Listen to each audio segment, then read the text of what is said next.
वज़ीर आज़म इमरान खान दुबई में world government summit से खिताब कर रहे हैं। आपको बराह रास्त लिए चलते हैं। What I intend to do with Pakistan. You see, I grew up in Pakistan. I'm the first generation of Pakistanis. When Pakistan in the 60s was considered the fastest growing country in Asia, it was actually a model of development for the developing world. I just met Sheikh Mohammed today, and he again reminded me that Emirates Airline was helped by Pakistan Airlines in the 70s. So Pakistan was a country with optimism, hope. We grew rapidly. We had excellent governance system. Our bureaucracy was one of the best in Asia. And that's the Pakistan I grew up in. So then I played international cricket. When I started my international cricket, Pakistan was one of the weakest teams in world cricket. And we were emerging from colonialism. So we took great pride as our team became stronger and it competed. And by the time I left cricket, Pakistan was world champions. So I took pride, like my countrymen, as we competed internationally and we grew in confidence. But unfortunately, our country could not keep up that pace. Countries have, life of a country is in cycles. It's never in a straight line. You go up, you go down, course correction, countries come up, some countries don't go up. So in Pakistan's case, we were going up, and then various things happened when we started our down cycle. So when I left cricket, I started building the first cancer hospital in Pakistan. Reason was because my mother died of cancer. And it's then I realized there was no cancer hospital in the whole country. And then it occurred to me that people like me who were well off, I could afford to take my mother for treatment abroad. But what happened to the common man? Cancer is one of the most expensive treatments. So I started this movement, really. I went into the public to collect money to build this hospital. And so I'm just explaining to you how I got into politics. So one was cricket, watching our country go up as a cricketing nation, the pride that we could compete internationally and become world champions. Second was this cancer hospital. When I went to the public to collect money, I realized that our people are very generous and strong. Poorest of the poor people supported me.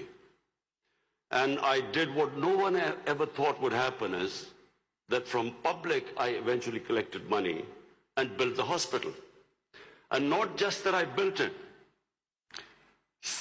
It's a cancer hospital where 80% of patients get free treatment. Cancer treatment is one of the most expensive treatments.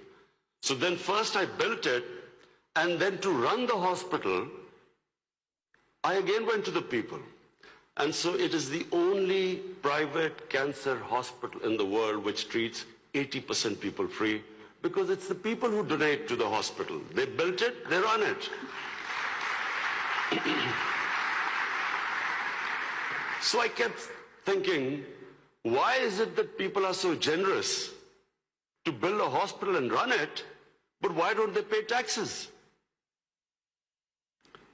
We were a country, and then I discovered we're a country which is amongst the top 5 countries in giving charitable donations. But at the same time, we are right at the bottom in giving taxes. And the reason was that people did not trust the government. They thought that their taxes were wasted by the government. It was spent on the lavish lifestyle of the ruling elite. So why would people pay taxes? And of course, then the levels of corruption, because corruption is basically stealing taxpayers' money. But there was a third reason why I ended up in politics.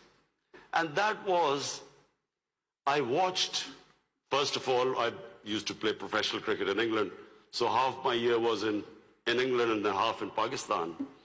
And I saw how a developed country, how the institutions worked, why they went ahead, how the governments were accountable, how there was meritocracy, and above all, how there was human development, the money spent on human beings.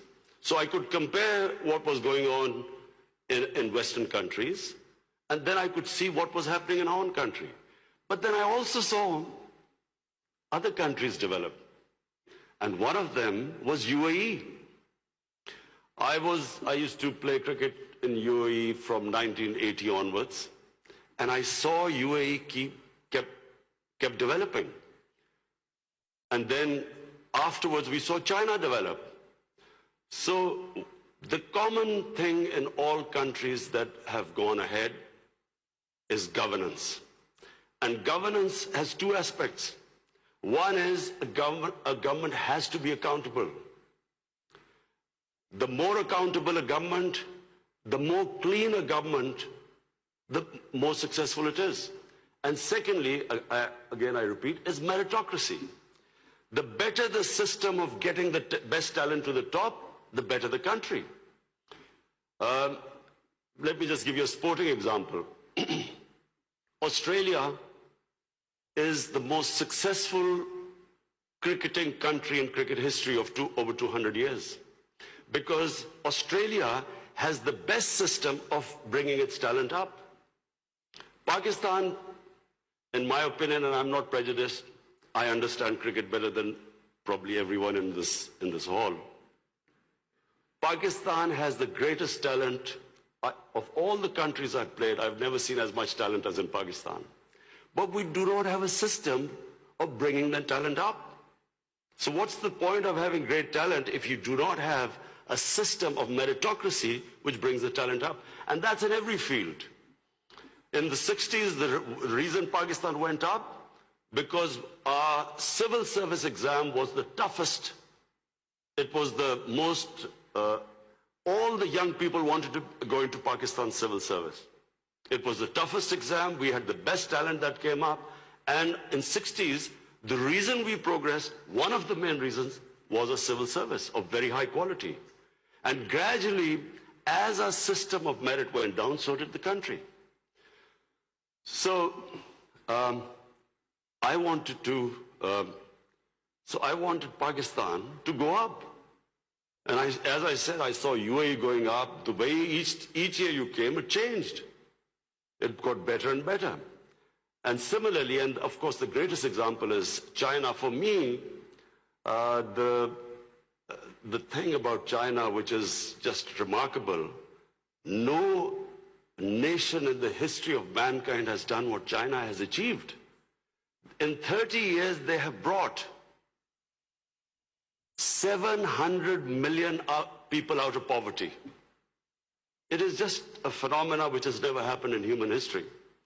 And of course, my motivation, again, of the Pakistan I wanted to see was based, and I'm a student of history, Islamic history especially, was on the Prophet, or Prophet, peace be upon him, the state of Medina, which he created.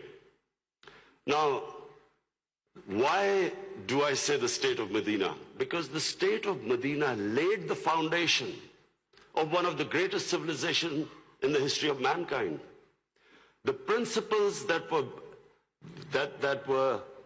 found the foundation of the state of Medina is what, for the next 700 years, was the greatest civilization on earth. And what were those principles? The state of Medina was founded on incredible principles of justice and humanity. It was the first time a welfare state was made, a state that took responsibility of the weak, what China has done right now. That was the state of Medina, where first time a state took responsible for its poor, its weak, its orphans, its widows. In the state of Medina, the first time pensions were created. Old people were also, it was a humane state. And secondly, there was justice, rule of law. These were the two main things. And the third thing, The Prophet of Islam